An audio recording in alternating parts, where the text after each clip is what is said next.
थे, तो कभी मेरे को जैसे क्वेश्चन नहीं लगे या फिर कभी इस टाइप का हुआ, तो जब उनसे पूछ के मेरा मतलब कॉन्फिडेंस लेवल अप हो जाता था। मैं सोचता था कि यार सर ने अच्छा ऐसे बताया, that mean you have to think this way. तो फिर मेरे को लगता था कि हाँ ठीक है, अब तो इससे रिलेटेड और टफ भी क्वेश्चन कोई मेरे को देगा तो ट्राई करेंगे। नमस्कार दोस्तों, मैं अक्षय कुमार आपका बहुत बहुत स्वागत करता हूं एक बार फिर से एक इंस्पायरिंग इंटरव्यू में। आज मेरे साथ हैं Krishnanshu ji, all India rank 53 holder NEET 2020 के। कृष्णांशु जी, आपका बहुत बहुत स्वागत है मेरे यूट्यूब चैनल रियलिस्टिक ज्ञान में। आप अपने बारे में कुछ चीजें इंट्रोड्यूस कीजिए। मेरा नाम कृष्णांशु तंवर है। मैंने नीट 2020 एग्जाम में 705 मार्क्स स्कोर किए हैं और ऑल इंडिया रैंक 53 है। मैं राजस्थान के भरतपुर जिले के सालिमपुर गांव का रहने वाला हूं। मैंने एक्स नवोदय फाउंडेशन, जो कि एक ट्रस्ट है which is trusted bye L1 coaching Varanasi, से 2 ईयर फाउंडेशन कोर्स किया है एंड 12th मैंने जवाहर नवोदय विद्यालय प्रयागराज इलाहाबाद से पास आउट किया है। अच्छा, मतलब L1 कोचिंग ट्रस्ट करती है, आपने उसी से पूरा अपना प्रिपरेशन करा है उस फाउंडेशन के थ्रू। ओके, बहुत बहुत स्वागत है और बहुत बहुत बधाई आपको इतनी अच्छी रैंक लाने के लिए। Thank you very much.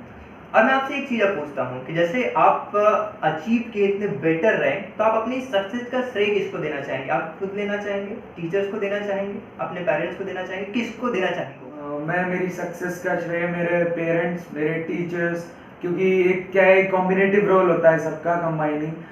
neither I can take myself, neither I can give wholly to my parents and all that. The combined role of all my parents, my teachers and my friends and each and every person related to me, I want to give them the credit of my success. Exactly, बहुत सही चीज आप बोल रहे हैं, because हमारे success में हमारे पूरे सर्कमस्टांसेस का रोल होता है। अब हम बात करते हैं थोड़ी नीट की स्ट्रेटेजी वाइज। अब सबसे पहला क्वेश्चन मेरा आपसे ये है कि जब भी हम नीट की प्रिपरेशन कर रहे होते हैं तो हमें प्रीवियस ईयर पेपर का बहुत रोल होता है।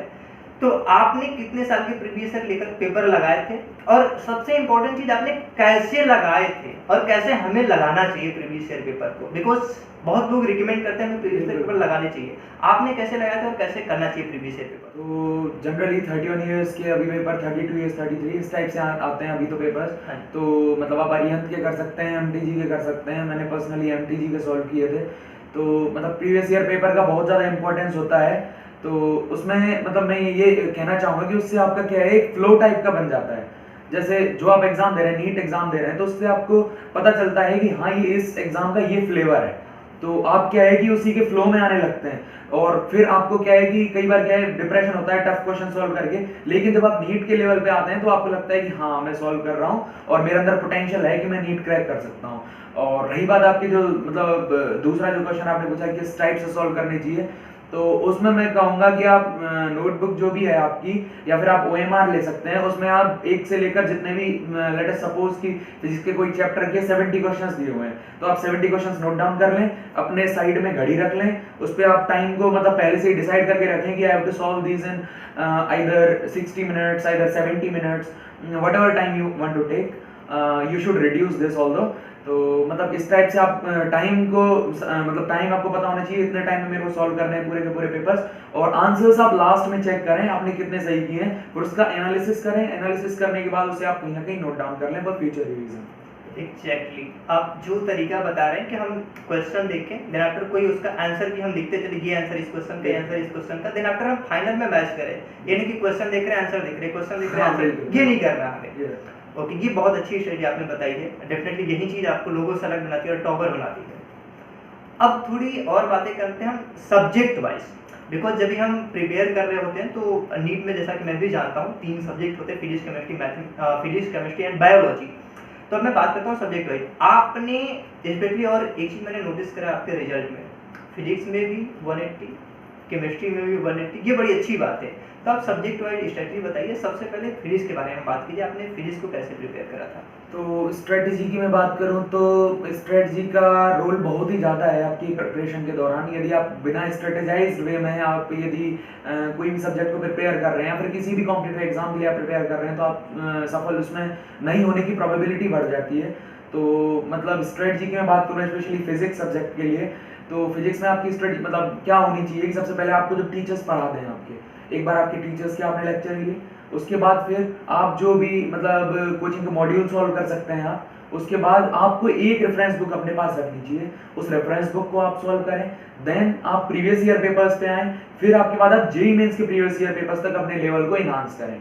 फिजिक्स में और केमिस्ट्री में भी यही सेम पैटर्न आपको फॉलो करना चाहिए कि सबसे पहले आपने टीचर्स ने पढ़ा दिया, मतलब एनसीईआरटी इसमें ऑब्वियसली इंक्लूडेड है, मैं फर्स्ट टाइम बोल नहीं पाया हूँ, कोई नहीं, तो एनसीईआरटी उसमें ऑब्वियसली इंक्लूडेड है, teachers पढ़ाएं, then you have to solve your coaching modules and also read the NCERT, then you should solve some reference book, and then you should move on to NEET previous year papers, and then you should move on to the JEE main previous year papers in both physics and also in chemistry. Inorganic chemistry के लिए थोड़ा pattern different है, physical organic में यही pattern चलेगा, chemistry में भी। Inorganic के लिए थोड़ा मैं डिफरेंट सजेस्ट करूंगा क्योंकि मेनली इतने साल से आप देख रहे हैं यहाँ तक कि जेईई में भी एनसीईआरटी कवर की जाती है इनऑर्गेनिक केमिस्ट्री में, बहुत ज़्यादा बाहर से नहीं पूछा जाता है। तो जैसा कि बच्चे कई बार पढ़ते हैं इनऑर्गेनिक में, you should not rely on JD Lee and etcetera books which are recommended for inorganic chemistry. You should only learn the NCERT and then practice the in-text questions and given an exercise, and you should learn all the examples, and you should solve only the coaching modules and previous year papers. That will be more than enough for inorganic chemistry. And for biology, I would like to suggest and recommend that you should learn all the chapters line to line.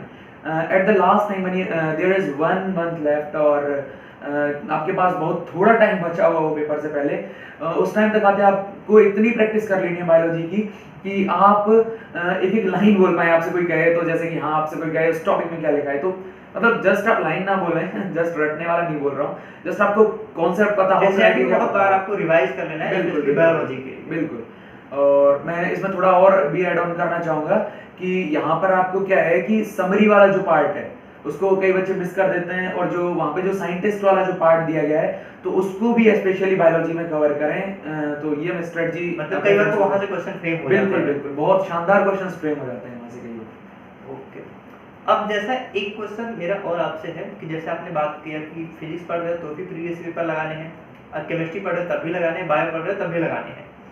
अब previous year paper की जब इतनी importance है ही, तो आप ये बताओ कि कितने रिपीटेड बेसिस पे क्वेश्चन आते हैं, मतलब कि प्रीवियस ईयर पेपर जैसे जस्ट अभी 2019 का हुआ तो उसके क्वेश्चन आ जाते हैं क्या, या प्रीवियस 10 ईयर के पेपर के क्वेश्चन रिपीट होने के चांसेस होते हैं, कितने फ्रीक्वेंट बेसिस पे रिपीट होते हैं और कितने क्वेश्चन अप्रोक्सीमेटली रिपीट हो जाते हैं नीट वाले पर्टिकुलर एग्जाम में?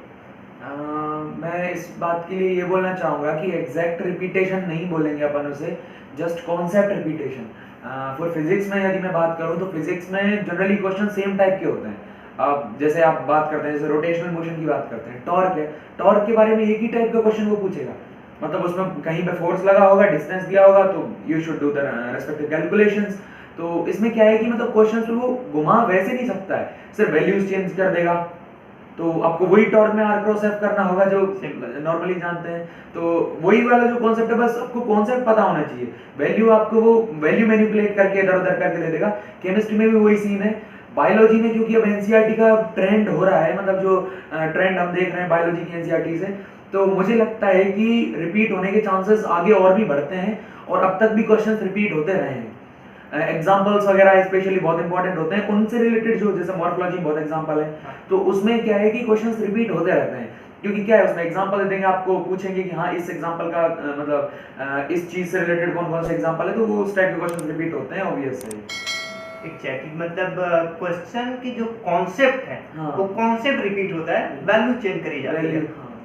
ओके, अब एक और चीज मैं आपसे पूछता हूँ, बड़ा इंपॉर्टेंट फैक्टर होता है पूरी प्रिपरेशन के दौरान में, बिकॉज आप प्रिपरेशन कर रहे होंगे तो हमेशा पूरी जो जर्नी होती है सारा दिन एक जैसा नहीं जाता होगा, कभी डाउन भी आता होगा, कभी क्वेश्चन हमसे नहीं लग रहे होंगे, कभी लगता होगा यार क्वेश्चन नहीं बने, क्या करूँ, क्या होगा मेरा, बहुत सारे दिन आए होंगे। तो आपने आपसे कहले कि पहले टर्म में दे दूँ डीमोटिवेशन, इसको कैसे मैनेज किया और अपने आप को हमेशा कैसे मोटिवेट रखे आप? देखिए, मतलब ये जो डिमोटिवेशन टर्म है ये सबको मतलब this is not actually a term, this is actually feeling. तो मतलब जो ये फीलिंग है ये कोई भी हर बच्चे को मतलब अपने रेस्पेक्टिव कॉम्पिटिटिव एग्जाम्स के दौरान आती है। नीट में मैंने खुद ने फील किया, मेरे दोस्तों ने फील की है। तो मतलब इसके लिए जो मैं कहना चाहूँगा वो है कि टीचर्स और अपनी मॉम, जो मैं कहना चाहूँगा कि मैं मतलब जब भी मेरे को डिमोटिवेशन या फिर थोड़ा डाउन फील होता था अपने प्रिपरेशन के दौरान, तो मैं अपनी मॉम से बात करता था और उनसे मतलब बात करके मेरा एक कॉन्फिडेंस अप हो जाता था। मैं सोचता था yes I can really do it, क्योंकि मैं एक तो इतना दूर से यहाँ पे आया हुआ था, तो फिर मेरे मन में ये भी था कि यार अपन को अपने प्रिपरेशन को अलग लेवल पे लेके जाना है, so that at the end you should have something in your hand that you have got selected after such problems and such circumstances which were not favorable to me। तो वही मतलब मैं अपने टीचर्स से बात करता था, टीचर्स मेरे को बहुत मोटिवेट करते थे। तो कभी मेरे को जैसे क्वेश्चन नहीं लगे या फिर कभी इस टाइप का हुआ, तो जब उनसे पूछ के मेरा मतलब कॉन्फिडेंस लेवल अप हो जाता था। मैं सोचता था कि यार सर ने अच्छा ऐसे बताया, that mean you have to think this way. तो फिर मेरे को लगता था कि हाँ ठीक है, अब तो इससे रिलेटेड और टफ भी क्वेश्चन कोई मेरे को देगा तो मैं उनका एग्जैक्टली ये चीज़ बहुत अच्छी आपने इंट्रोड्यूस करी कि अपने जो सर्कमस्टेंस लोग जैसे अपने माम को अपने इंट्रोड्यूस किया, अपने टीचर को, इनसे हमें बात करने के लिए पॉजिटिव वाली फीलिंग आती है। हाँ, वो बहुत परफेक्ट होती है। अब मैं आपसे पहले एक थोड़ा सा नीट एस्पिरेंट होने की वजह से मैं आपसे एक चीज़ उम्मीद कर रहा था, बिकॉज आपके 180 फिजिक्स 180 केमिस्ट्री, लेकिन थोड़ा सा दिक्कत है आपके बायोलॉजी वाले क्वेश्चन में, वहाँ पे आपके मार्क्स रिड्यूस हुए हैं। तो क्या रीजन है कि आपके मार्क्स वहीं पे घटे हैं? उसका रीज़न मतलब 3 क्वेश्चंस मेरे बायोलॉजी में गलत हुए हैं, तो उन 3 क्वेश्चंस के लिए मेरा एक क्वेश्चन है वो बबलिंग मिस्टेक है, just like silly mistake you can say. तो वो क्वेश्चन मेरे को मिस्टेक नहीं करना चाहिए था, that would have enhanced my rank, but now I am satisfied with my result. And एक 2 क्वेश्चन के लिए मैं बोलना चाहूँगा कि 2 क्वेश्चन जो है वो कंट्रोवर्शियल हैं। मैंने उनको चैलेंज किया था, but NTA has not accepted my challenge, but still I am stick to my decision that the 2 questions which were made according to me, I'm not saying that whether they are right or wrong, according to me they should be correct, and as per my teachers and as per I had read on the Google and all that, so I think 2 questions of me were have to be correct, but now it's all gone। Okay okay. अब जैसे कि आपसे एक और चीज़ पूछता हूँ, जैसे आपने इंट्रोड्यूस किया मैं कोचिंग किया हुआ। अब आज का जो एटमॉस्फेयर है आईटीजे और नीट को लेकर के, why coachings are important for preparation, और आपने बनारस में L1 कोचिंग को ही क्यों चूज करा कि मुझे L1 कोचिंग में ही पढ़ना है? क्या रीजन था, क्या फैक्टर्स है इस कोचिंग को चूज करने का? मैं यहाँ पे इंट्रोड्यूस करना चाहूँगा कि जो कोचिंग का जो इम्पोर्टेंस है, कोचिंग का इम्पोर्टेंस बहुत ज़्यादा होता है। टीचर्स मतलब जो मतलब जैसे यदि कोई कहे कि मैं घर बैठ के और ऑनलाइन प्लेटफॉर्म पे या फिर मतलब इस टाइप का मैं कर सकता हूँ, तो वो वाली बात नहीं होती है जो अपन लाइव अपने टीचर्स होते हैं। और इतने जो मेरे को टीचर्स का सौभाग्य मिला कि इतने शानदार आईआईटीएंस एंड डॉक्टर्स, और जो कि इतने नॉलेज्ड हैं और इतनी ज़्यादा हेल्प की उन्होंने मेरे को, तो मतलब ये तो ऑब्वियसली बहुत ही इंपॉर्टेंट रोल प्ले करती है कोचिंग।